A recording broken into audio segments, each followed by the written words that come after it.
Welcome back to this new video, guys. If you wanted to make sure that you have two pieces to send your money away from Wise into Bangladesh, well, using the Wise is one of the fastest and most affordable way to do it. So today I'm going to be giving you a complete step-by-step tutorial on how to send money from Wise to the Bkash. So let's get started. The first thing is to get the recipient information ready. So before you start the transfer, make sure you have the two key pieces of information from your recipient in Bangladesh, which is the full legal name, the Bkash mobile number, and the most important fact. So double check that you have it correct. Now to set up the transfer, first, once we are logged into my Wise account, into the application or into the website, click into the option here, into the one that says send. Once you have now clicked into this robust specific section, what you wanted to do is to focus now into the transfer window to enter the amount that you would like to send into your local currency. It could be, so let's say for example that I go for add a recipient. So who are you sending money? And now it says select the currency. So on the recipient side, you wanted to make sure that you select the currency as Bangladesh Taka, which is in our case BVT. So I select that option and here it is, the BDT. Now into add recipient, you can choose to find your recipient and an account type. Now time for the choosing where the money is going. You can select the recipient country into Bangladesh. You can enter the bank details. You can enter an e-wallet number, or you can enter an account that this person has from Wise. If it has Wise, then the stuff will be really easily to be sent it on. If not, well, I believe that we can choose the other options, for example the bank details or the e-wallet, or only find it into Wise. So let's say for example that I choose the e-wallet. Into e-wallet, you choose the option that says somebody else, and this will be asking you to enter the email, which is optional.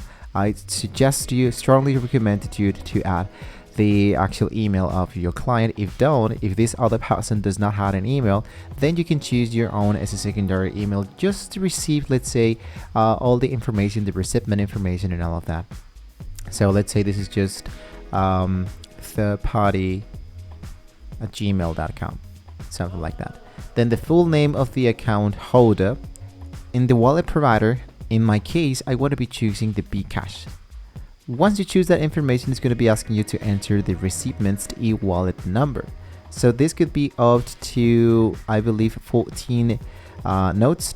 So all the Bkash mobile numbers must start with the country code, which is 880, or if the number is 012345678990, you need to enter as, for example, 880 and then 12345678990. This is like the recipient e-wallet number that they might be getting. So here, as you can see, this is the format number 880 and then 12345678990. Hit into continue. Once you hit into continue, I'm going to be deleting this element just for a second. Hit into continue, and once you have now created that element, it's now be asking you how much money would you like to send. This is the part where you wanted to enter the money that you would like to send. Let's say for example that I have USD dollars and I wanted to send $25. So my recipient is going to be earning 268 BDT. How am I going to be paying for this? I choose to change this, and I can choose to have my debit card.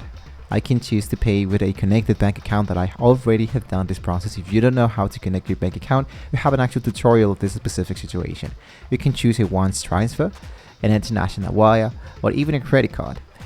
I can totally recommend you to choose the option that says the cheapest, which is the connected bank account. In my case, I have already done this process, so I can just select my bank details, connect with the United States, and that will be actually it. Then choose the arrive. It should be, if you wanted this to be right away, it might be appearing up to 35 minutes to appear. Once you have done this process, you can see that here it appears the estimate fees and the charges. That means that with the debit card fee that you chose, the fee from Wise and the dynamic charges, this is the actual amount that we have to pay for this specific example. So in my case, if I am going to be paying, for example, $25, in the end, my client should be receiving $22 because I'm actually paying $3 of the estimate fees. Once you choose the option that says continue, it might be asking you to say review.